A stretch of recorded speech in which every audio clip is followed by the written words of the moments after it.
أعوذ بالله من الشيطان الرجيم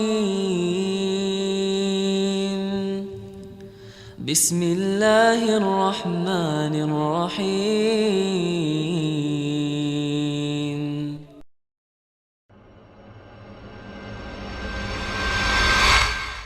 Assalamualaikum warahmatullahi wabarakatuh. Waalaikumsalam warahmatullahi wabarakatuh. Ustadz, bukankah istri yang cerewet itu adalah hidayah buat suaminya? Bukankah suaminya tinggal nurut saja karena apa yang dikatakan istri itu adalah biasanya benar-benar kejujuran, karena istri tahu persis kelemahan atau kekurangan dari suami. Jadi ketika dicereweti tinggal memperbaiki diri. Masya Allah.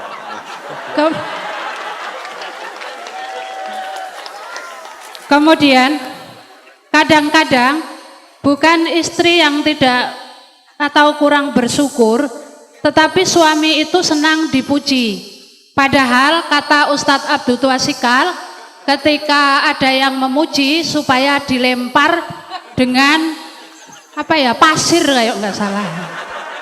Apakah seorang istri juga karena suami butuh dipuji, apakah boleh memuji, dan bukankah pujian itu juga merampas haknya Allah bagi para suami yang senang-senang dipuji itu? Masya Allah. Kemudian Berapa pertanyaannya Ustaz? Ustadz, dolim itu boleh dibalas dengan dolim kan?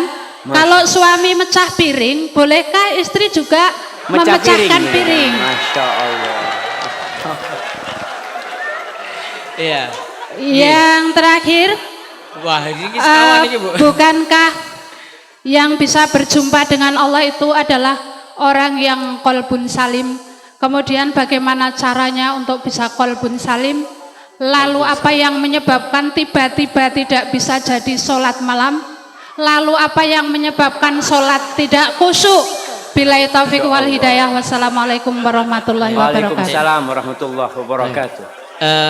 Berarti ibu tinggal tinggal satu pertanyaan lagi. Iya. Assalamualaikum warahmatullahi wabarakatuh. Waalaikumsalam warahmatullahi wabarakatuh. Saya mempunyai 3 pertanyaan. Sama Yang- lagi Ustaz. Setunggal mawon. Nggih, monggo. Monggo. Yang pertama, bagaimana cara menyembuhkan penyakit dengan menggunakan ayat-ayat Al-Quran? Yang kedua, bagaimana cara menghadapi orang yang suka mengadu domba? Dan yang ketiga, apa hukum orang yang suka memanfaatkan orang lain? Demikian, terima kasih atas jawabannya. Wassalamualaikum warahmatullahi wabarakatuh. Waalaikumsalam warahmatullahi Satu lagi dari Bapak Wonten. Ini mau jawab pertanyaannya Satu. Ibu kayaknya Ustaz. Bapak. Bapak satu aja sini. Ini dari toko Saking Gedang Sari. Ini jauh nih Ustadz. Ini Gunung Kidul paling utara. Masya Allah. 40 kilo itu.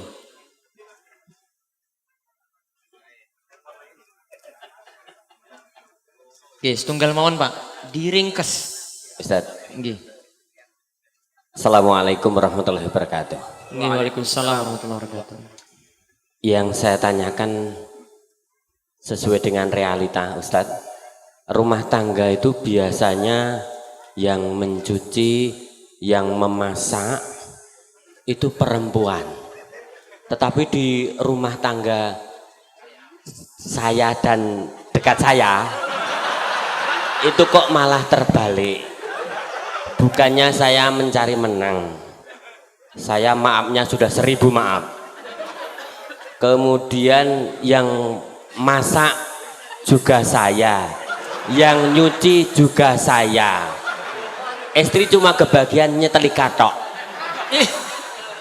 Itu aja kok belum bisa sakinah mawadah warahmah. Bagaimana Ustadz cara yang harus saya tempuh? Assalamualaikum warahmatullahi wabarakatuh. Baik, sampun nggih. Sampun.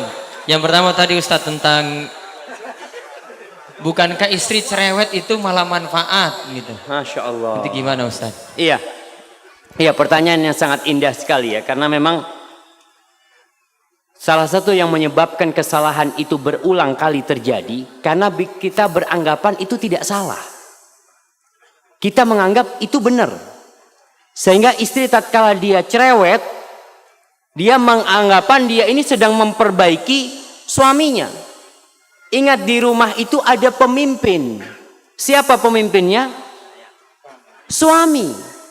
Allah mengangkat suami sebagai pemimpin. Ar-rijalu qawwamuna 'alan nisa bima faddalallahu ba'dahum 'ala ba'din wa bima anfaqu min amwalihim.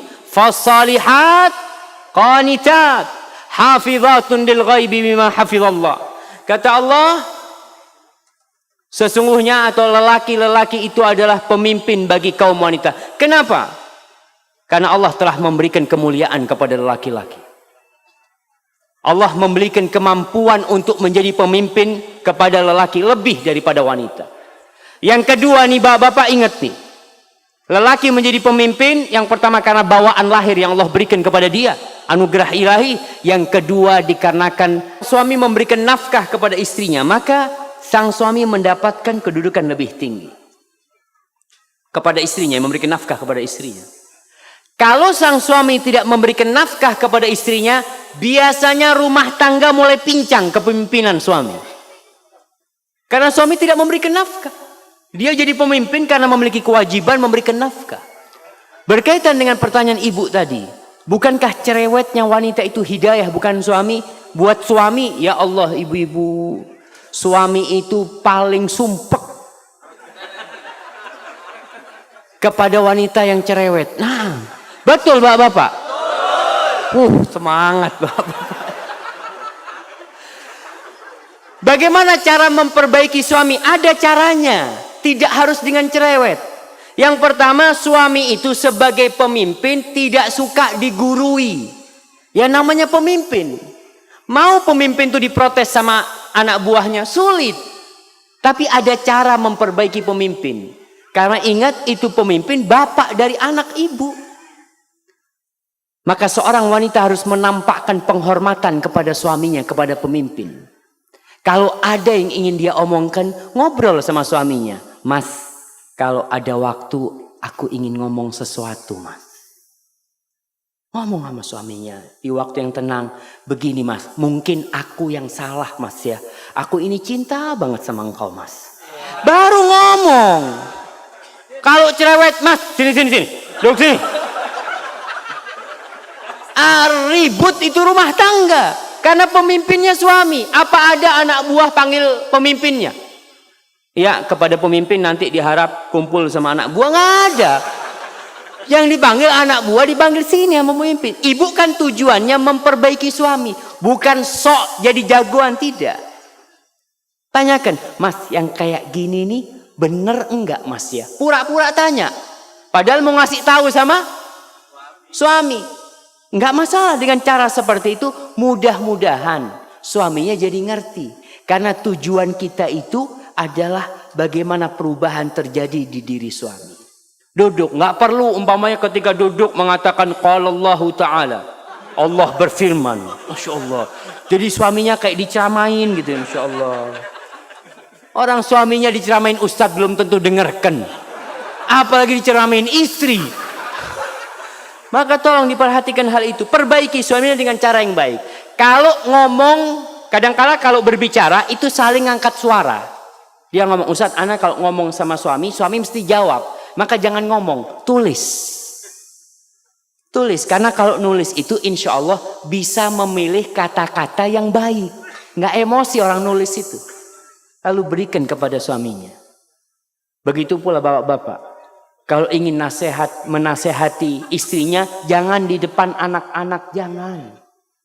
Jangan di depan orang, jangan. Ketika semua anak-anak sudah tidur ya, di kamar berduaan, katakan kepada istrinya, Dek, nggak ada wanita yang lebih aku cintai daripada dirimu di muka bumi ini. Masya Allah. Itu istri dapat kayak gitu, Masya Allah. Baru kasih nasihat. Tapi kalau ngasih nasihat, Dek, aku benci sama engkau. Allahu Akbar. Yang kedua tadi langsung terjadi piring yang saling pecah. Baik Ustaz. Mungkin seperti itu. Kalau ingin memperbaiki suaminya, Karena wanita ini yang solehah adalah yang tunduk dan taat kepada suaminya. Taat sama suaminya. Hadza wallahu a'lam bishawab, dan wanita yang taat itu insyaallah akan menjadi penghuni surga Allah Subhanahu wa taala. Baik. Yang kedua, ini pertanyaan nggak perlu dijawab semua Ustaz, waktu antum terbatas. Gimana kalau zolim tadi dibalas zolim? Masya piring Allah. pecah dibalas piring pecah. insyaallah. Makanya mungkin harus ganti piring jamaah.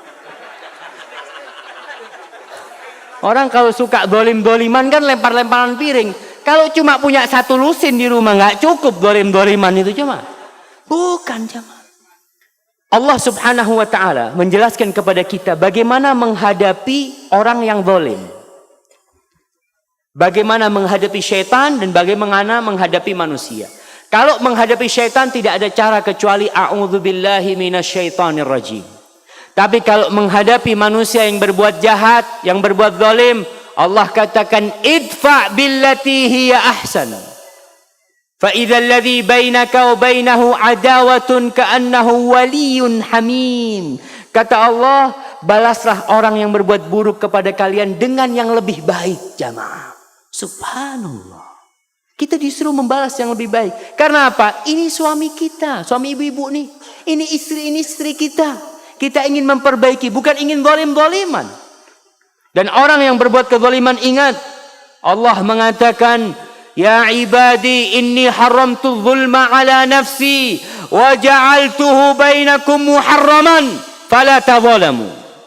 Wahai hamba-hambaku, aku mengharamkan kezaliman atas diriku. Dan aku menjadikan perbuatan zalim itu haram untuk dilakukan oleh kalian. Maka kalian jangan saling menzalimi. Jadi kalau ada orang berbuat jahat, manusia ini alhamdulillah, basicnya dia itu dasarnya baik. Kalau dia memecahkan piring ya, kita mengatakan, iya mas, astagfirullah, aku mohon maaf, aku mohon ampun kepada Allah. Selesai masalahnya. Tapi kalau piring dibalas dengan piring, apa yang terjadi? Masya Allah. Maka tolong diperhatikan, jangan saling berbuat zalim, tapi saling memaafkan. Kalau sang suami mendolimi istri, memukul istrinya, atau melemparkan sesuatu yang melukai istrinya, ingat Allah itu tidak pernah tidur. Dan Allah mencatat hal itu. Serahkan kepada Allah Jalla Jalal. Hadza wallahu a'lam bishawab. Naam. Yang terakhir Ustaz, ini karena terbatasnya waktu. Yang tadi pertanyaan tentang rumah tangga, malah suami yang nyuci, yang masak, istri cuma dapat nyetrika saja. Nyetrika. Dan dia merasa rumah tangga ya tidak sebaik kalau dijalani seperti itu. Bagaimana Ustaz? Subhanallah. Kenapa kok bapak yang masak? Ana takut bapak ini memang koki gitu. Istri nggak ada waktu, istri kerja. Itu permasalahannya berarti. Kurang. Enggak, jadi perlu diketahui tadi. Seorang suami jadi pemimpin karena suami memberikan nafkah kepada istri. Tapi kalau istri yang bekerja, itu mulai permasalahan. Karena tugasnya istri akan pindah kepada suami. Maka perlu dirubah. Tetap istri tugasnya lebih banyak di rumah. Ngurusin anak-anak, aku yang akan mencukupi. Maka insya Allah dengan cara seperti itu dan saling memahami. Namun kalau memang istrinya yang punya rezeki lebih besar, seperti kisahnya Abdullah bin Mas'ud radhiyallahu taala anhu. Abdullah bin Mas'ud ini miskin. Istrinya alhamdulillah, dia bisa bikin tenunan, bikin sesuatu dijual dapat duit. Tapi istrinya solehah, tidak pernah merasa dia yang intervensi kepada suaminya, enggak. Dia tetap menjadi anak buah. Namun kadangkala memang kerjaan di rumah harus dibagi. Karena istri yang bekerja, yang dapat nafkah. Selama kerjaan istri itu halal dan sesuai dengan syariat, ya kita harus saling memahami. Tapi seorang suami tetap harus berusaha bekerja untuk memenuhi kebutuhan rumah tangga. Hadza wallahu a'lam bishawab. Mungkin itu yang bisa Anda sampaikan. أعوذ بالله من الشيطان الرجيم بسم الله الرحمن الرحيم